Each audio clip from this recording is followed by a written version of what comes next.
দর্শক, আমরা এখন দেশের দ্বিতীয় বৃহত্তম স্থলবন্দর হিলিতে অবস্থান করছি। হিলি স্থলবন্দর দিয়ে ভারত বাংলাদেশের মধ্যে চলছে পণ্য আমদানি রপ্তানি বাণিজ্য।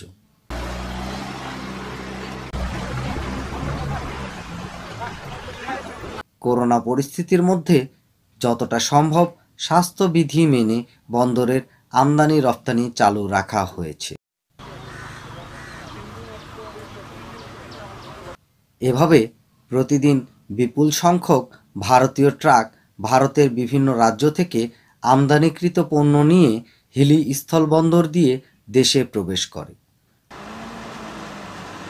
এবার শোনা যাক ভারতীয় ট্রাক চালকদের মুখে বন্দরে প্রবেশের সময় কীরকম স্বাস্থ্যবিধি মানা হচ্ছে। আমরা ইন্ডিয়া থেকে এই যেমন পাথর নিয়ে আসছি, যেমন চাল নিয়ে আসছি, এবার নিয়ে আসার জন্য আমাদের সর্বপ্রথমে ইন্ডিয়াতে স্যানিটাইজ হচ্ছে, মুখে মাস্ক লাগানো হচ্ছে, প্লাস থার্মোকল দিয়ে চেক করে আমাদেরকে বাংলাদেশে বর্ডারে ঢুকিচ্ছি। এবার বাংলাদেশ বিডিআর যে আছে তারা আমাদের থার্মোকল দিয়ে চেক করছে, স্যানিটাইজ করছে, প্লাস মাস্ক ব্যবহার করছি।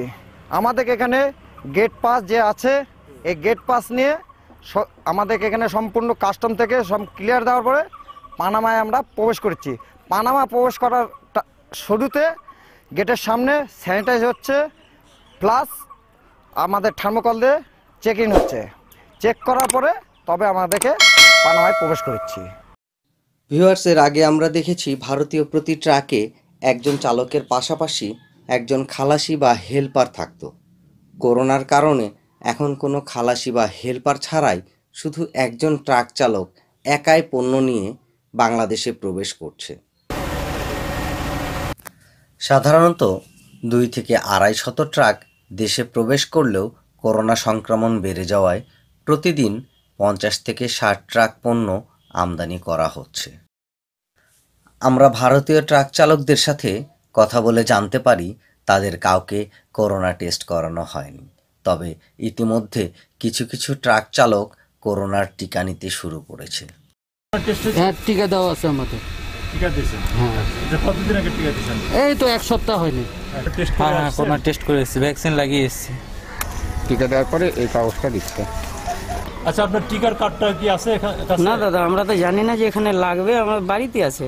হ্যাঁ, ওটা তো নিয়ে আসতে হবে। আমি তো এবার শিক্ষা পেয়ে গেলাম। নিজে সাবধানতা থাকলেই সবচেয়ে বেটার। এতক্ষণ তো ভারতীয় ট্রাক চালকদের কথা শুনলাম, এবার শোনা যাক এই ব্যাপারে আমাদের ব্যবসায়ী নেতারা কি বলেন। আমদানি রপ্তানিকারী গ্রুপ, C&F এজেন্ট অ্যাসোসিয়েশন সহ আমরা যৌথ মিটিং করে ভারতে আমরা চিঠি দিয়েছি, একটা নির্দিষ্ট তারিখও দিয়ে দিয়েছি, যেই তারিখের পরে আমরা ভ্যাকসিন ছাড়া, মানে ভ্যাকসিন যুক্ত কোনো ড্রাইভার ছাড়া তারা বাংলাদেশে প্রবেশ করতে পারবে না। তারা কিছুদিন সময় চায়, কিছুদিন সময়ের মধ্যে তারা 100% ভ্যাকসিনের আওতায় ড্রাইভার হেল্পারদের নিয়ে আসবে এবং তাদেরই ভ্যাকসিনের সার্টিফিকেট ইস্যু করেই আমাদের দেখায় প্রদর্শন করে তারা বাংলাদেশে প্রবেশ করবে। এবার এ বিষয়টি নিয়ে উপজেলা নির্বাহী কর্মকর্তার সাথে কথা বললে জানা যায় যে ভারতীয় 1100 ট্রাক চালকের মধ্যে প্রায় 400 ট্রাক চালক করোনার টিকা নিয়েছেন। আর আমাদের আমদানি রপ্তানিকারক গ্রুপে যারা আছেন তারা সহ C&F তারা কিন্তু আমাদের পার্শ্ববর্তী দেশের যারা আছেন তাদের সঙ্গে কথা বলে ইতিমধ্যে একটা তথ্য আমাদেরকে নিশ্চিত করেছেন যে ভারতীয় গাড়ি চালক যারা আসবেন তাদেরকে দ্রুততম সময়ের মধ্যে তারা ভ্যাকসিনেশন আওতায় আনছে। 1100 এনলিস্টেড ড্রাইভারের মধ্যে ইতিমধ্যে 400 কিন্তু ভ্যাকসিনেশন কমপ্লিট হয়েছে, বাকি 700 ভ্যাকসিনেশন শেষ করবে।